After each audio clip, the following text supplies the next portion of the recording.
मुल्क में एक सियासी जमात जिसको तहरीक इंतशार भी हम कहते हैं, उसकी शुरू से कोशिश रही है कि इस मुल्क में जो सियासत की जाए वो इंतशार की सियासत की जाए, तशद्दुद की सियासत की जाए। बन्नू में ट्रेडर्स का एक अमन मार्च था, चंद सियासी जमातों के लोग शामिल हुए, तरीके इंतशार के लोग भी शामिल हुए। अब ये बन्नू वाली साजिश आपके सामने है। केपी गवर्नमेंट इस पर जो मर्जी कहती रहे, भाई आपके लोग मुलविस हैं, आप कैसे इंक्वायरी करा सकते हैं? मैं मुस्तरद करता हूं इसको। आप तो इंक्वायरी करवा ही नहीं सकते इस चीज की। तहरीक इंसाफ दहशतगर्द जमात है, इन्होंने दहशतगर्दों को लाकर मुल्क में बसाया। बानी पीटीआई का बयान मौजूद है। वफाकी वजीर इत्तलात अता तारड़ कहते हैं पीटीआई किसी गलत फहमी में है कि मजलूमियत के प्रचार से रिलीफ मिलेगा।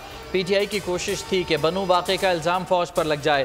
बन्नू वाक़या में पीटीआई मुलविस है, आप खुद इसकी इंक्वायरी कैसे करवा सकते हैं? केपी हुकूमत वाक़े पर पॉइंट स्कोरिंग कर रही है। फ्रैंकफर्ट में पाकिस्तानी कौंसल खाने के वाक़े पर एहतजाज रिकॉर्ड कराया है। जर्मन हुकूमत ने मुलविस अनासर के खिलाफ यकीन दहानी कराई है।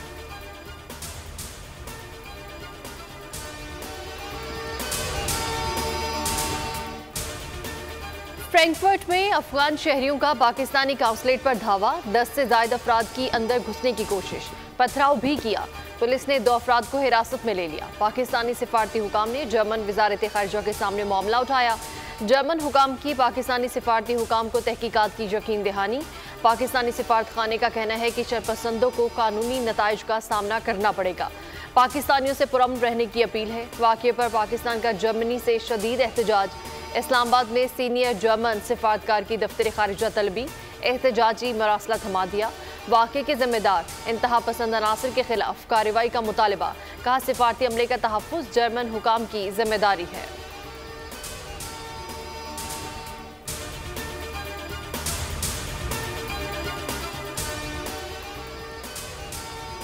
मुस्तरद शुदा सियासी ड्रामेबाज बन्नू वाक़े पर सियासत कर रहे हैं। वज़ीर आला खैबर पख्तूनख्वा की हिदायत पर कायम कमीशन जल्द इंक्वायरी रिपोर्ट जमा कराएगा। बैरिस्टर सैफ कहते हैं बन्नू की सूरत हाल को मुसलसल मॉनिटर कर रहे हैं। समाजी अमायदीन इंतज़ामिया पर मुश्तमिल कमेटी अमन को यकीनी बनाएगी। सूबा पहले ही दहशत गर्दी से मुतासर है, किसी भी बुरे सानहे का मुतहम्मिल नहीं हो सकता।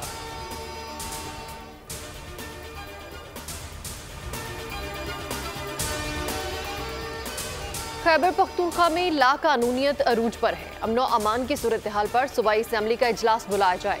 गवर्नर केपी फैसल करीम कुंडी कहते हैं कि सूबाई हुकूमत अपने मेंबरान को सूबे की सूरत हाल पर आगाही देने में नाकाम है। एपेक्स कमेटी के इजलास का इनेकाद ताहाल मुमकिन नहीं हो सका। मौलाना फजलुर रहमान पीटीआई से अपना इंतकाम ले रहे हैं। गंदापुर की जानिब से दिए गए हत्ते के इज्जत नोटिस की कोई हैसियत नहीं।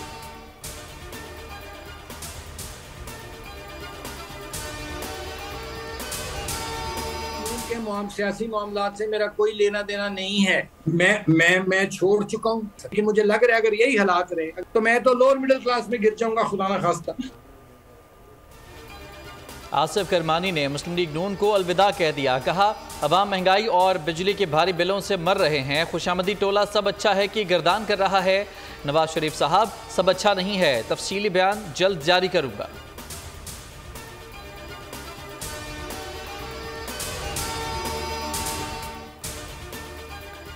रहनुमा तहरीक इंसाफ और साबिक वफाकी वजीर शफकत महमूद का सियासत से रिटायरमेंट का ऐलान। एक्स पर पैगाम में लिखा 34 साल पहले सियासत में कदम रखा, बहुत सोच और विचार के बाद रिटायर होने का फैसला किया है।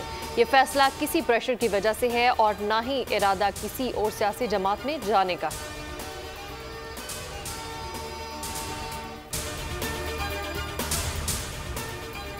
साबिक वफाकी वजीर गौहर एजाज ने IPPs मुआहिदे से मुतालिक नया पेंडोरा बॉक्स खोल दिया। ट्विटर पर डाटा शेयर करते हुए कहा IPPs पाकिस्तान को लूट कर खा गए। हुकूमत एक पावर प्लांट से 750 रुपये फी यूनिट बिजली खरीद रही है। करप्ट ठेकों, बंद इंतजामी और नाअहली की वजह से अवाम को बिजली 60 रुपये बेची जा रही है। सबको अपने मुल्क को बचाने के लिए 40 खानदानों के साथ इन मुआहिदों के खिलाफ उठना चाहिए।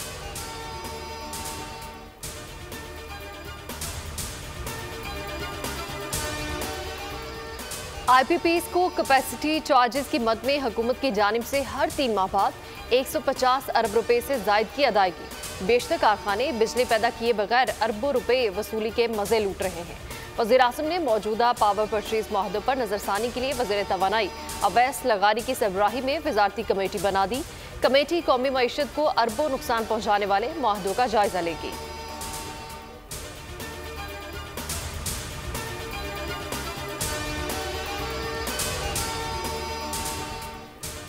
बिजली के महंगे बिल की वजह IPP's मुआहदे हैं। इन मुआहदों पर नजरसानी जरूरी है। सदर federation of Pakistan chamber of commerce and industry का मुतालबा। कहा IPP's के पावर प्लांट सिर्फ 10% से भी कम इस्तेदाद पर चल रहे हैं, जबकि हुकूमत हर माह उन्हें 1.5 अरब रुपए अदा कर रही है। हुकूमत IPP's के साथ होने वाले मुआहदों को आवाम के सामने लेकर आए।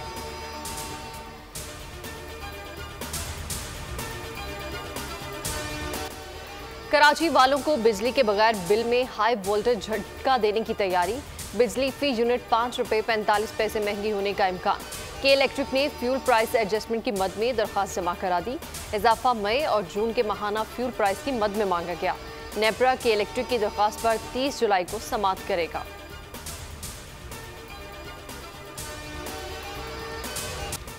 अवाम को बिजली के बहरान से निकालने के लिए हुकूमत और अस्करी क़यादत के इक़दामात के समरात। बिजली चोरों के खिलाफ सख्त क्रैकडाउन में मुल्क भर से अब तक 105 अरब रुपए वसूल और 83,000 से ज़ायद बिजली चोर गिरफ्तार किए जा चुके।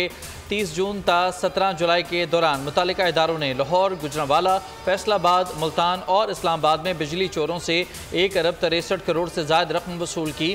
पेशावर, हैदराबाद, सक्खर और कोयटा से 43 करोड़ वसूल हुए। कराची में आज भी बारिश खुलकर ना हुई। कहीं तेज कहीं हल्की बारिश के बाद शदीद हब्स।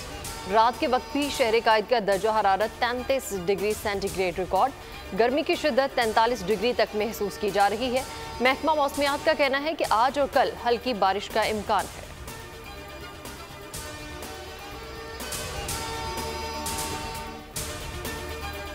सिवाय शहर को लूटने के पीपल्स पार्टी ने कुछ भी नहीं किया है। सीवरेज का निज़ाम हो, पानी का मसला हो, बिजली का मसला हो, शहर के लोग बेहाल हैं।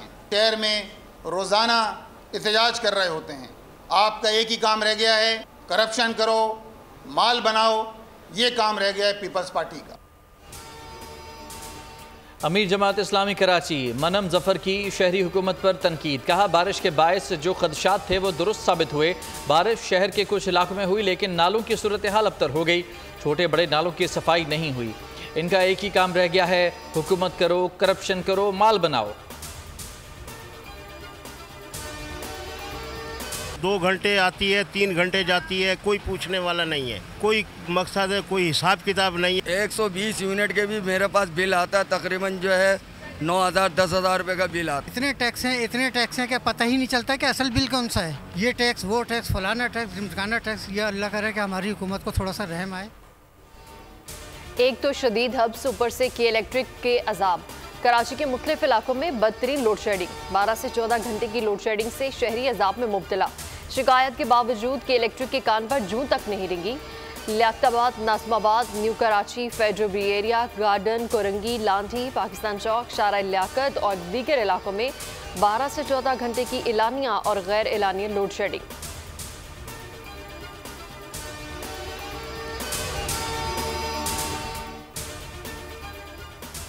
तहरीक इंसाफ का चीफ इलेक्शन कमिश्नर और 4 मेंबरान के खिलाफ कल रेफरेंस दायर करने का फैसला। सुप्रीम जुडिशल काउंसिल से chief election commissioner Sikandar Sultan Raja और 4 मेंबरान को ओहदे से हटाने का मुतालबा किया जाएगा।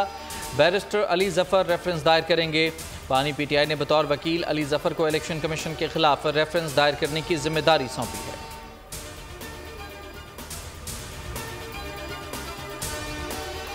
मखसूस नशिस्तों का केस। नजरसानी दरख्वास्त पर समाअत छुट्टियों के बाद होगी। चीफ जस्टिस की मुखालफत के बावजूद जजेस कमेटी ने मंजूरी दे दी। Supreme Court practice and procedure committee का इजलास। जस्टिस मंसूर अली शाह और जस्टिस मुनीब ने कहा कि नजरसानी अपील वो जज सुन सकते हैं जिन्होंने केस सुना। चीफ जस्टिस काजी फायजीसा ने कहा कि नजरसानी का हक आइन ने दिया है। दरख्वास्त फौरी समाअत के लिए मुकर्रर ना की गई तो नाइंसाफी होगी। जजेस के आराम और आसानी को नहीं, इंसाफ को तरजीह देना चाहिए।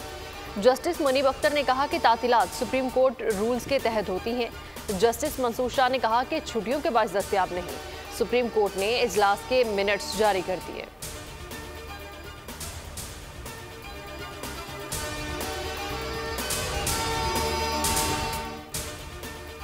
नए नैब रेफरेंस की तफ्तीश। बानी पीटीआई और अहलिया आज पेश नहीं हुए। नैब टीम 2.5 घंटे तक जेल के तफ्तीशी कमरे में इंतजार करती रही।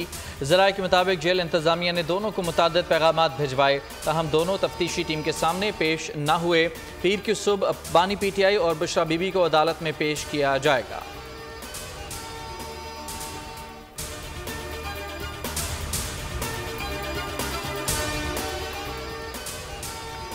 स्पीकर कौमी असम्बली की किफ़ायतजारी पॉलिसी अयाज सादिक ने अरकान के गैर ज़रूरी दौरों पर पाबंदी आयद कर दी। तर्जुमान कौमी असम्बली ने बताया कि खाने के औकात में तकरीबात ना रखने की भी हिदायत की गई है।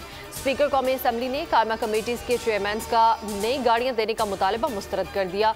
कायमा कमेटीज़ के चेयरमैन ने गाड़ियाँ पुरानी और नाकारा होने की शिकायत की थी।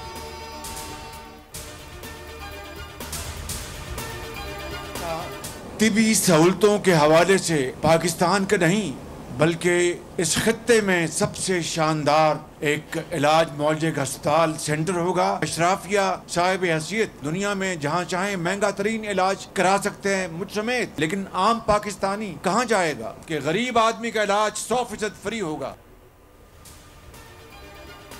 जितना पैसा दरकार होगा देंगे। इलाज मुआवजे में सियासत की कोई गुंजाइश नहीं। सबको इलाज की सहूलत घर की दहलीज पर मिलना चाहिए। वज़ीर आज़म का इस्लामाबाद में जना मेडिकल कॉम्प्लेक्स के संग बुनियाद की तकरीब से खिताब। कहा, एक नाम नहाद मुनसिफ ने साजिश करके PKLI को तबाह किया। काबिल माहिरीन पर मबनी बोर्ड्स को बर्बाद किया गया। अशराफिया दुनिया में जहाँ चाहे इलाज करा सकती है, गरीब इलाज के लिए तड़पता रहता है।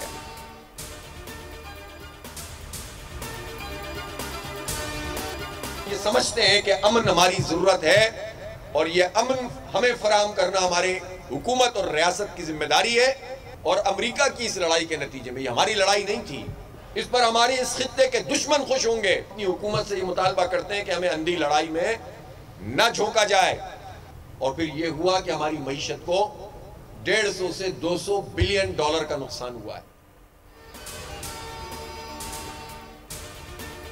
अमन अवाम की ज़रूरत है और ये रियासत की जिम्मेदारी है। साबित हो गया कि निज़ाम नाकारा हो चुका है। मुल्क पर कर्ज़ों का बोझ बढ़ चुका है। अमीर जमात इस्लामी हाफिज़ नईमुर रहमान की पेशावर में मीडिया से गुफ्तगू। कहा, अमरीकी जंग के नतीजे में हमारी मैशत को नुकसान पहुँचा। 2001 से पहले मुल्क में बम धमाके नहीं होते थे। अमरीकी जंग की वजह से लाखों लोग कत्ल हुए। मौजूदा सूरत हाल में नुकसान सिर्फ पाकिस्तान और अवाम का हो रहा है।